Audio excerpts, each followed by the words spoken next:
сабаққа деген психологиялық ахуалымыз көңілді сөз деп аталады. Бір-бірімізге көңілді сөз айта қойып. Қане айдан айта қойып.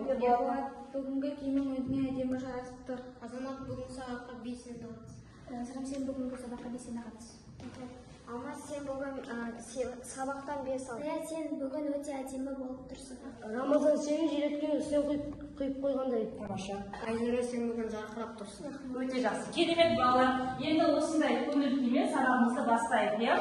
Сабағымызды бастамас бұрын топқа бөліне қояйық. Ол үшін мына жерде кір жаятын жіптеп қазақтың ұлттық киімдері берілген. Келіп бір-бір ұлттық киімнен қандай ойындар, келе ойындар.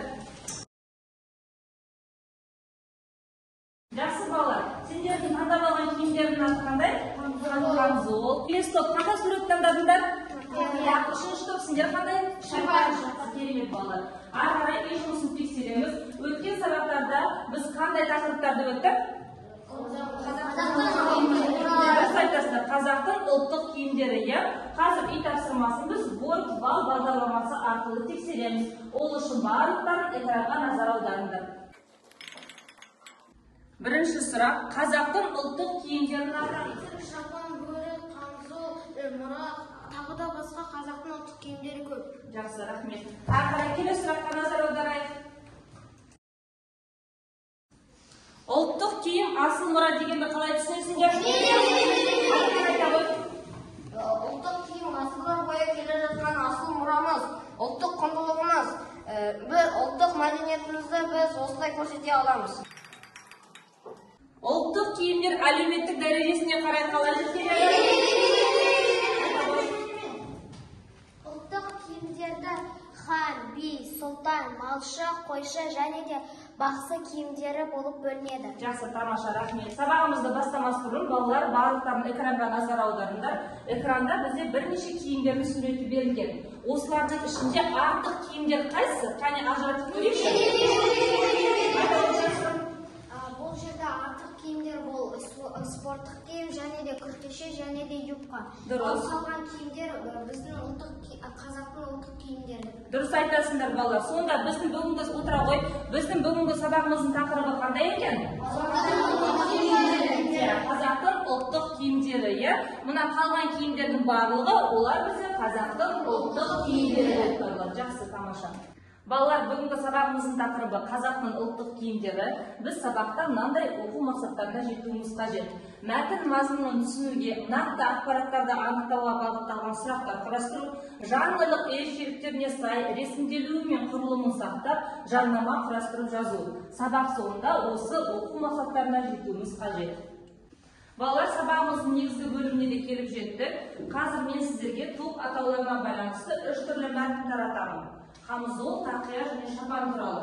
Осы мәтіндерді жақсылап тұрып оқимыз және мәтін мазмұнына байланысты ментальді карта қарастырамыз. Тапсырма түсінікті ме? Иә. Жақсы. Камзол, тақия және шапан. Ал қанеке оқи қояйық.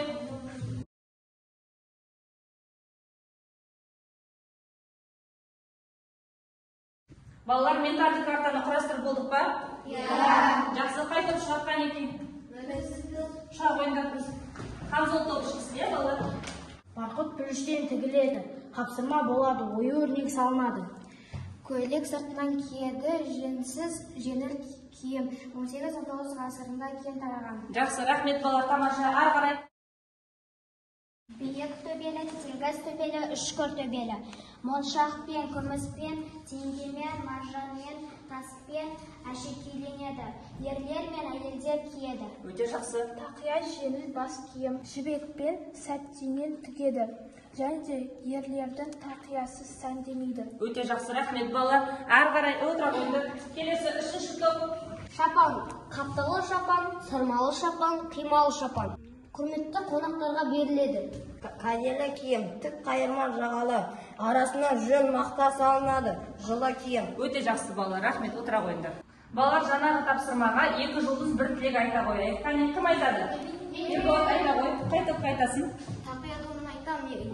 2 жұлдыз 1 тілегім тақия тобы ментальді картаны дұрыс құрады. Шапан тобына 5 деген баға беремін, өйткені олар ментальды картаны жақсы қорғады. Мен Камзол тобына 2 жұлдыз, 1 тілегім, жақсы деген бағам беремін, өйткені олар ментальды картаны өте керемет қорғады. Жақсы, рахмет балалар, керемет. Балалар, сабағымызды ары қарай жалғастырамыз. Келесі тапсырма бізде ісіміз хабарлама әдісі деп аталады. Жаңағы мәтінге байланысты әр топ мәтін мазмұнын анықтауға бағытталған сұрақтар құрастырасыңдар және оны жанындағы оқушыға жолдайсыңдар. Ісіміз хабарлама арқылы, сол оқушы сол сұраққа жауап береді. Тапсырма түсінікті ме? Иә.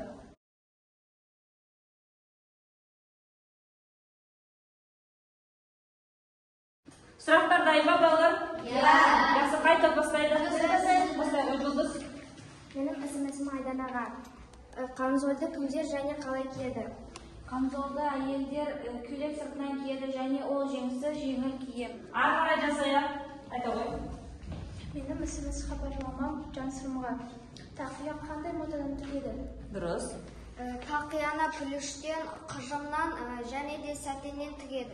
Менің ісіміз хабарламам Айзереге. Шапанды қалай тігеді?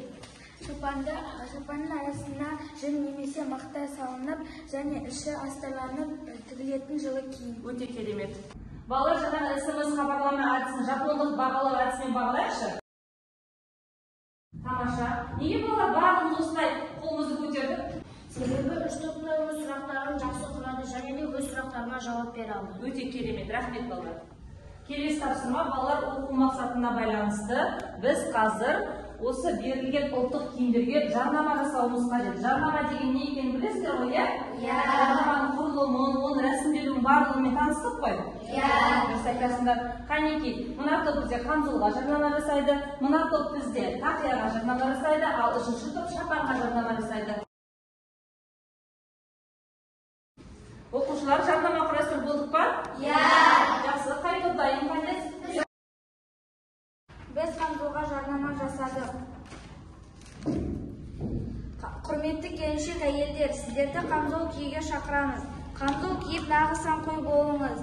Камзол әйелдер ұлт киімінің бірі. Жағасы мен жеңі ойылмалы, белі қынамалы, етегі тізеден төмен болып келеді. Біз Тақияға жарнама жасадық. Құрметті халайық, ұлттық киімдер дүкенінде ең көп киетін ұлттық киіміміз Тақияға жеңілдік жүріп жатыр. Қыздар мен ұлдарға арналған ұлттық нақыштағы тренд болып жатқан заманауи тақиялар сатып алуға шақырамыз. Ең алғашқы 5 сатып алушыға 50% жеңілдік бар.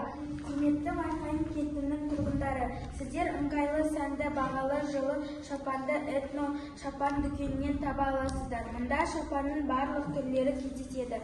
Қазақтың ата салтына арқау болған ежелгі кәделі киіміміздің қадір тұтып бағалайық. Тамаша, рахмет балалар, өте жақсы отыра ғой. Ал балалар, жаңағы тапсырманы бағдаршамның үш түсі арқылы бағалайық. Айдана. Мен Тақия тобын жасыл түсті бағдаршаммен бағалаймын, себебі олар жарнаманы жақсы жазды. Мен Шапан тобын жасыл бағдаршаммен бағалаймын, өйткені олар жарнаманы жақсы және де көп қылып жазды. Мен Камзол тобын жасыл бағдаршам түсімен бағалаймын, себебі олар бүгінгі сабаққа белсенді қатысты және де олар Камзолдың суретін де салып келген. Балалар, бүгінгі сабағымыз бойынша сабақтан алған білімді чемоданға жапсырамыз. Сабақтан алған білімді әрі қарай дамыту қажет болса, оны еттартқышқа жапсырамыз. Ал егер де сабақ бойынша қажет емес білім бар болса, оны қоқыс жәшігіне жапсырамыз. Түсінікті ме?